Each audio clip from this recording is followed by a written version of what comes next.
Okay, can you hear me okay? I can hear you just fine. Okay, well, great. Well, I'm here tonight with my friend Deke Dickerson. Deke has been involved in playing roots rock and some great music for almost, I guess, with the Untamed Youth. How many years has it been now, Deke? Almost 5 years. 5 years. I'm going to be 23 next June. Okay, well, no, people that know better than yeah. that. I know. I'm still trying to keep up the illusion.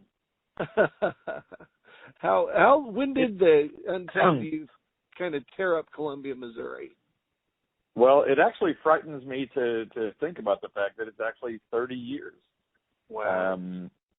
I actually had a couple of rockabilly bands before the Untamed Youth, and I guess I really started playing out at bars and stuff in 1984 and 1985. But the Untamed Youth really kind of got their start around late 1986. I think our first gig was January 1st, 1987. Okay, so a New Year's Day start. Yeah, and I was very young then. Tell me this: what were the first records that really affected you?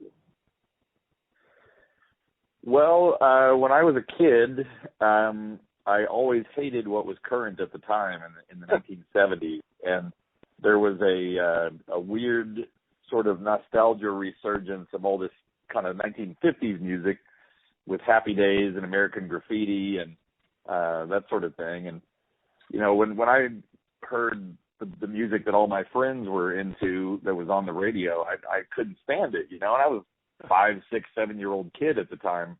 But then when I heard Bill Haley and Chuck Berry and early Elvis and all that, I was like, yeah, I really love this stuff.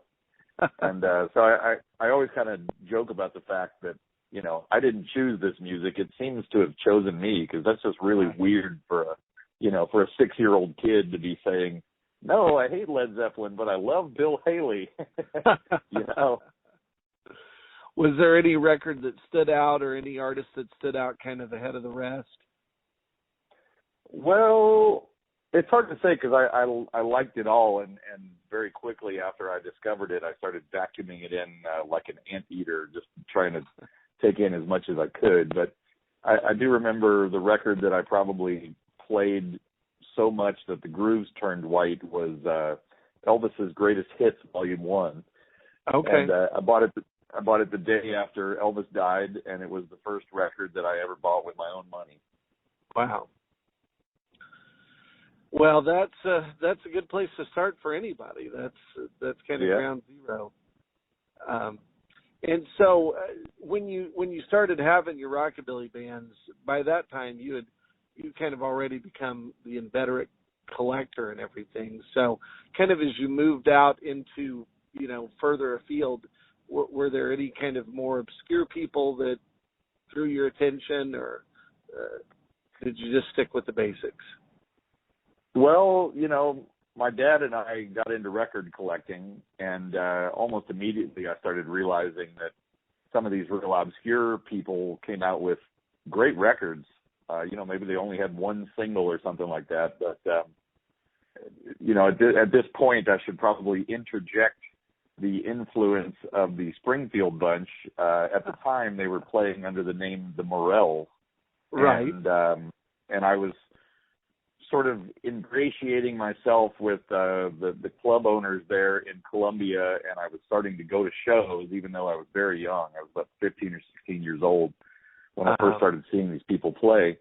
And, you know, the Morels were the classic sort of group where they collected records and they would do these, you know, odd, obscure songs that were not hits.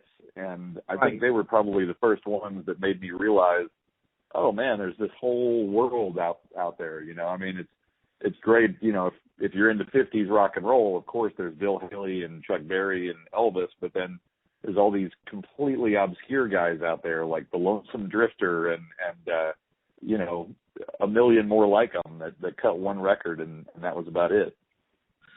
And it seems like so many people that are out there playing this music still were so affected by the Morels and the Skeletons. And tell me what that was like to see one of those shows in 1984 or 1985. What was that like? Well, I know to people of a certain age, and this is not going to be any big surprise to say this, but if you're under the age of 30, you have to sort of totally get in a different headspace and realize that, hey man, there was no internet, there was no cell phones, there was basically no drunk driving laws. So people went out to bars all the time, and I remember when the Morels would come and play at the Blue Note in Columbia, Missouri, they would play Thursday, Friday, Saturday, and Sunday, and it would be packed every single night. That's something that just doesn't even happen anymore. Right. But I would go and watch them play, and the place would be absolutely full, about 300-400 people, everybody dancing, everybody carrying on, having a good time. And I sort of have a lot of the shows of that era frozen in my mind.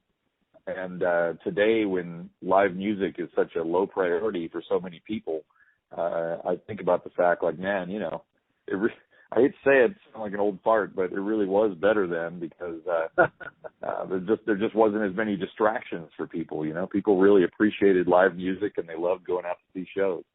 Yeah. Well, and so when the Untamed Youth started up, tell me what that experience was like.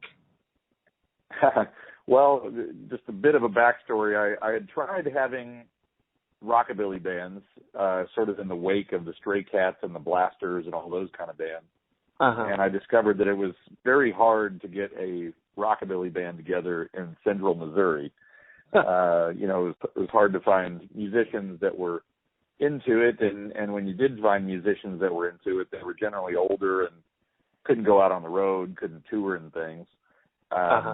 So there was a very brief period of time, about 1 week, where I was going to quit high school and I was going to move to Springfield and play with Mara Lee and the Boys, which was one of the spin-off bands after the Morels broke up.